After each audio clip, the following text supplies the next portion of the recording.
আজকের এই ভর্তার আইটেমটা আমাদের বাড়িতে সবাই ভীষণ পছন্দ করে। সবাই স্পেশাল বলেই মনে করে এটাকে। আর এই আইটেমটা তৈরি করা শিখেছি আমি আমার নানির কাছে। আমার নানি অনেক রকম রান্না জানতেন আর ওনার হাতের রান্না খুবই সুস্বাদু ছিল।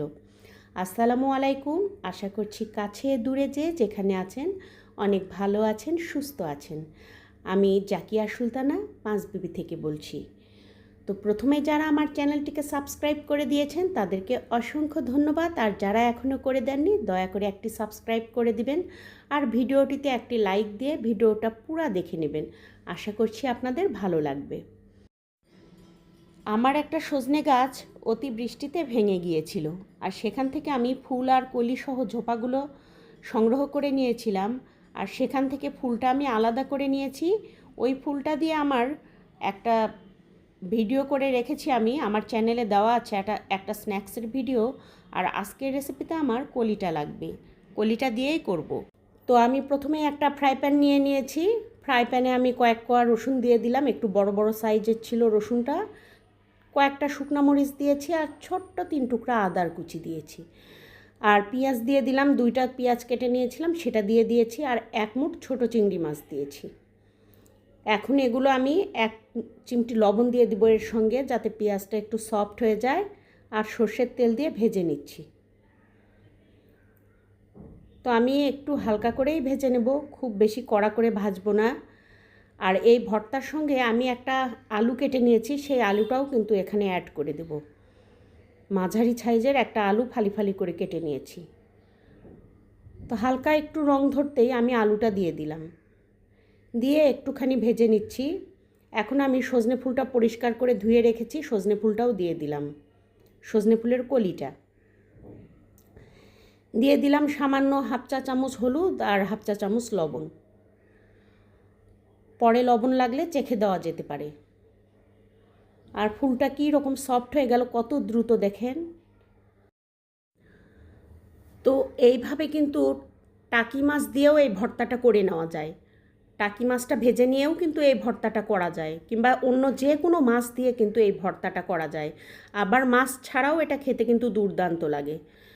তো আমি 1/2 কাপ মতো পানি দিয়েছি, যেহেতু আলু দিয়েছি, আলুটা সেদ্ধর জন্য একটু পানি দেওয়ার প্রয়োজন ছিল, তাই আমি পানিটা দিয়েছি।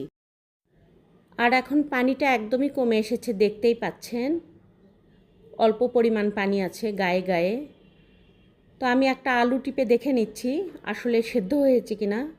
তো আমার কাছে একটুখানি শক্ত মনে হয়েছে, সেই জন্য আমি আবার ঢাকনা দিয়ে একটু চাপা দিয়ে চুলার হিটটা লো করে দিয়ে ঢেকে রাখবো, যাতে পরিপূর্ণ সিদ্ধ হয়। আর এখন সেদ্ধ হয়ে গেছে, তেলটা উপরে চলে এসেছে, একটুখানি ভাজা ভাজা করে নেব। ভাজা ভাজা করে নিয়েই এটা শিলপাটায় আমি বেটে নেব। আর সজনে ফুলের গুণাগুণ সম্পর্কে যদি বলতে যাই, প্রথমেই বলতে হবে উচ্চ রক্তচাপ কমায়, কোলেস্টেরল নিয়ন্ত্রণ করে, রক্ত পরিষ্কার করে, রক্ত স্বল্পতা দূর করে, শরীরে ক্যালসিয়ামের চাহিদা পূর্ণ করে, হাড় মজবুত করে। এতে প্রচুর পরিমাণে অ্যান্টিঅক্সিডেন্ট আছে, যা আমাদের তারুণ্য ধরে রাখতে সাহায্য করে, আর আমাদের স্লিম রাখে, ত্বক সুন্দর রাখে, প্রজনন ক্ষমতা বাড়ায়, রোগ প্রতিরোধ ক্ষমতা বাড়ায়, বসন্ত রোগ থেকে রক্ষা করে, ডায়াবেটিস নিয়ন্ত্রণ করে, চোখের দৃষ্টিশক্তি বাড়ায়, পেটের সমস্যা দূর করে, ডায়রিয়া বদহজম নিয়ন্ত্রণ করে, কোষ্ঠকাঠিন্য দূর করে, পাইলসের রোগীর জন্য এটা ভীষণ উপকারী। এছাড়ায় আরও আছে প্রচুর পরিমাণে vitamin, calcium, iron, potassium, mineral. এগুলো সব কিছুই আমরা সজনে ফুল পাতা ডাঁটা থেকে পেতে পারি। আর আমাদের দেশে প্রচুর পরিমাণে সজনে ফুল সিজন টাইমে নষ্ট হয়ে যায়। একটা গাছের নিচে পরিষ্কার কাপড় পেরে রাখলে আধা ঘন্টা 1 ঘন্টা পর গিয়েও কিন্তু আমরা একটা রেসিপির পরিমাণ অনেকগুলো সজনে ফুল আমরা পেয়ে যাব। তো এভাবে কিন্তু আমাদের ঘাটতি আমরা পূরণ করতে পারি। সজনে ফুলকে আমরা সুপারফুড বলি এমনি এমনি নয়, এর গুণাগুণ আসলে এই অল্প সময়ে বর্ণনা করা আসলেই অসম্ভব।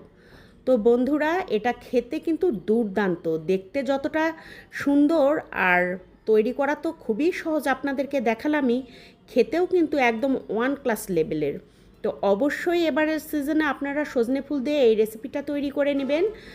আর সজনে ফুল পাটায় পিষেছি, পাটা মোছা ভাত হবে না, এটা হতেই পারে না। আমাদের বাড়িতে কিন্তু এটা ভীষণ পছন্দ করে। জানি অনেকেই এটা পছন্দ করেন না, কিন্তু যারা পছন্দ করেন প্লিজ একটু কমেন্ট বক্সে এসে বলে যাবেন। আর ভর্তাটা দেখতে কতটা লোভনীয় হয়েছে দেখুন তো।